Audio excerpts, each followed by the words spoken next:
Not a ghost or anything, but a little spoopy thing that happened to me as a kid. I got other stories. Shit like this happened a lot at the old place I lived at. Be me 15. Live in isolated house out in middle of the woods. Me and friends explore the woods all the time. Know them pretty well. One night, hear weird, loud crack sound coming from woods. Think maybe it's a tree collapsing? But it was weird. It was just one loud crack like a gunshot. But not quite. Whatever, write it off. Next day, go in a woods. Suddenly, in an area where we've been plenty of times before, there's this huge barrel. I say barrel, but it was like the size of a small house. Rusted, dented, had a hole in the side of it where we could climb in. Nothing particularly interesting inside. How the fuck did it get here? It was miles from any road. No markings and vegetation surrounding it to indicate it had been dragged there or anything. Slightly spooked by it at first. Eventually, spookiness wears off. We use it as a landmark. We have parties inside it, drinking, smoking, gets filled up with empties and cigarette butts. Graffiti the side of it, including Anon Heart's Anon's first crush. One night, about 2 years later. Again, loud crack sound. Go out to the barrel the next day. It's gone, along with everything inside it. Just a big patch of bare dirt where it had been. Again, nothing to show it had been dragged away. Kinda sad because the barrel had become a pretty cool hangout over the past couple years. But oh well. Here's to you, Barrel Bro, wherever you are. I'd like to hear your other stories, please. There's so many. This is the place where I grew up, and it wasn't until I moved away that I understood just how much weird shit happened to me when I was there. When I moved away and began experiencing normal life, that I began to understand just how odd that place was. Not all necessarily paranormal either. A small non-paranormal story. In the middle of all this lush pine forest, there was this odd part that was entirely sand dunes.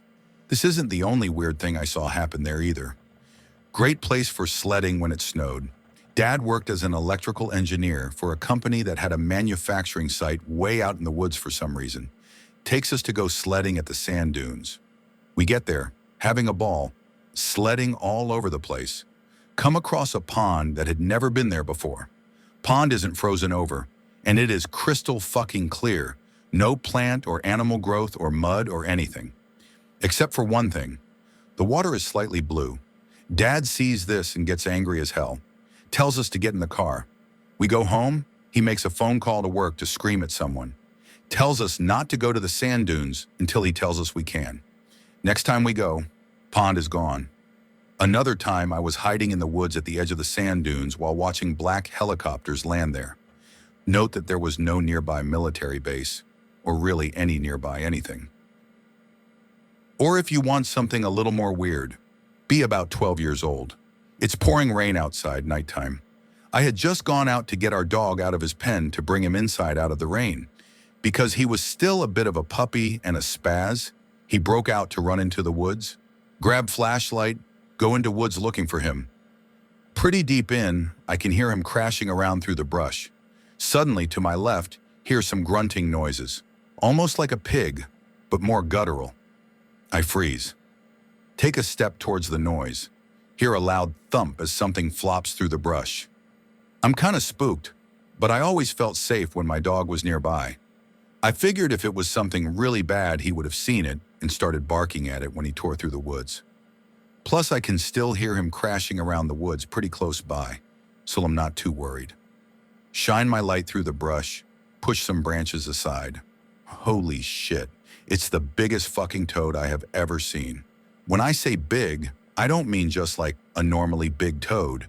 I mean that this thing was easily bigger than a raccoon. Realize the grunting sound I heard earlier was its croak. Something's off about it. It's not just a supersized toad. It doesn't look quite like the other toads I had occasionally caught. Eyes are set much further back in its head, almost near its stomach, than normal. Of course, I immediately want to try to catch it, reach my hand out for it. Opens its mouth to ree at me, realize what else is different about it. I know a lot of toads have small nubs of teeth. This one has an entire mouthful of thin, needle-like teeth. Fall backwards in shock. Toad hops away crashing through brush. Gather my dog. Tell family about huge fucking toad I saw. They just think I must have seen a really big normal toad. Ever since then, our house was plagued with toads every summer. Literally dozens of them hopping around the yard at any given time. TFW, you were in an exclusion zone managed by your father. Talk to Papa Stalker. Blowout soon. I always wondered what my dad was up to out there, but never really spoke to him about it. I actually went back and got a temporary job as a security guard at the site he worked at years later. But by then, the company he had originally worked for had been long gone. It had cycled through several different uses since then, including a headquarters for some weird video game studio, of all things. And when I worked there, it was a mostly automated plant for making arthritis medicine. There was lots of things that don't necessarily make for a good story. For example, one day me and my friends, all of us, experienced not a few minutes, not an hour or so, of deja vu, an entire day that we all swore up and down had happened before. There was other weird stuff too. Electronic appliances would turn themselves on pretty often, and one microwave we had curiously remained on even after unplugged. Then there were the people, like the old lady down the street who would always give us children's crayons drawings to deliver to her granddaughter at school. Later found out that her granddaughter had died in a car accident. No idea if she was making these drawings herself out of dementia or something. Or the time, as little kids, we found the humongous skull of some animal poking out of the ground. So big we all thought it was an elephant skull, not realizing elephants wouldn't be where we lived. Told our parents about it, and a week later, it was just gone. There's one story. This was after our microwave wouldn't turn off, even after unplugged. My mom was convinced our house was possessed or haunted. Dad just laughed and bought new microwave.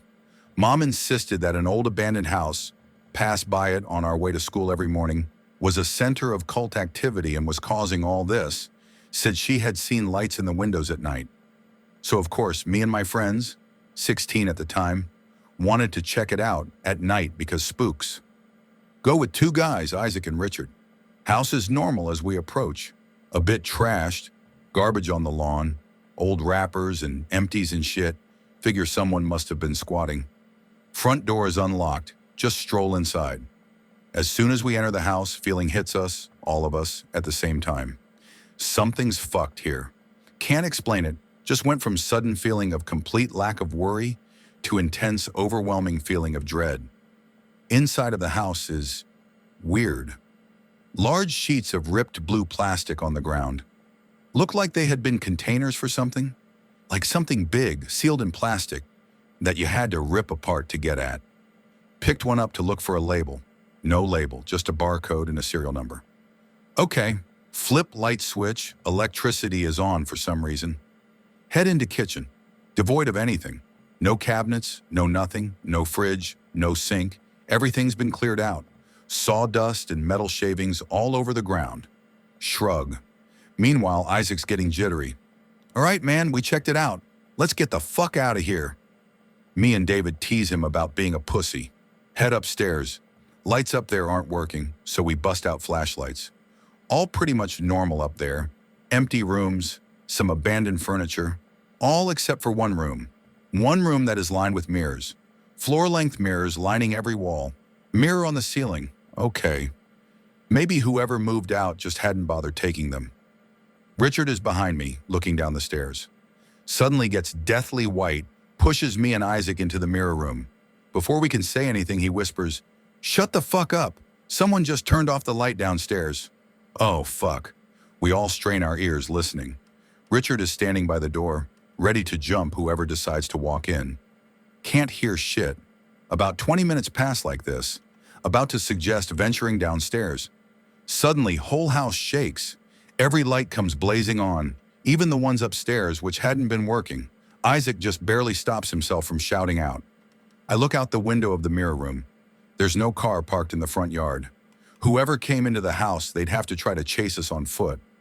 House shakes again. One of the light bulbs in the room pops.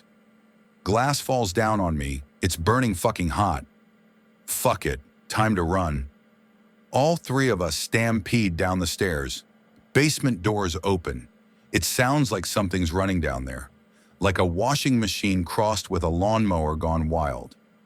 As we dash past the door, hear someone yell out, "Is someone there?" from the basement. Run into the woods. When we're about halfway back home, calm down a bit. Decide to stick together and drop Isaac off at his house first, then me, then Richard, since his house was the closest walk from mine. He'd spend less time walking alone. Call him to make sure he gets home fine. He does. Next day, the abandoned house is burned the fuck down. Ask parents about it. Dad says fire department just used it for practice. Returned to empty lot a few days later. The basement had been filled with cement. Sorry about last night. Got wrapped up with something. Anyway, here's one. Summertime, freshman year. Raining outside, so I'm inside playing video. Door opens. It's my dad. Little weird, he never usually comes home during the day. Always busy at work. He looks at me with a weird expression on his face, like he's shocked to see me anon. Hey Dad, what are you doing home? I took the day off from work. Do you want to go mini golfing when the rain clears up? Sure, Dad. He goes to his room, I continue playing video. An hour or so later, rain clears up. I get up to go fetch him. He's nowhere in the house. Look outside, his car isn't in the driveway. Figure work must have called him back in. Later that night, Dad comes home. Ask him what was up with leaving that afternoon. Looks at me like I'm on drugs. I never came home this afternoon. Okay, play it off. Oh, I must have dreamed it during a nap or something. And another. Had a cat when I was younger. Thing was an absolute ninja. Would find ways outside when all doors were closed. Find ways inside when all doors were closed. Find ways into the wall. For some reason, Dad never got it neutered like the other cats we had. Gets pregnant, 3 kittens. Absolutely adorable. One little tortoiseshell kitten really seems to like me. Name her Spooky. Want to keep them, but Dad says no, we have enough cats. Don't worry, I'll bring them into work. People there will want them. One night a few weeks after all kittens had been adopted. Wake up to tiny Mew in my room. Look to my right, it's Spooky on the floor of my room. How in the hell? As I'm watching her, she walks right through my fucking wall. What the fuck? I'm sitting there wondering if I just hallucinated this. As I'm looking at the wall, man wearing a weird orange suit pokes his head through my wall. Only his face and upper body visible. Backs out like he doesn't even see me. I'm freaking the fuck out. Awake all night. In the morning, rationalized to myself it must have been a dream. However, for the next few months, every once in a while, I'd hear a tiny little mew and sometimes see Spooky, whether I was outside or in my room. Never again the guy in the orange suit, though. Could you describe the orange suit man? It all sounds familiar, as if it happened to me. The orange suit itself looked like it was some sort of synthetic tarp material, kind of. The man himself had long, dirty blonde hair and pretty intense eyes, looked like he was kind of pissed off. Your dad killed those kittens, Anon. Just hope you realize that. Nah, I know at least one of them he actually did give to a worker because I saw it at some Christmas party thing a few years later. Smack dab. Was it like a hazmat suit? Don't know if it was a hazmat suit, but he didn't have anything covering his face or anything. I have had an experience with this orange suit thing you guys are talking about. My one looked like a used car salesman almost. Light brown hair, light eyes, tannish skin.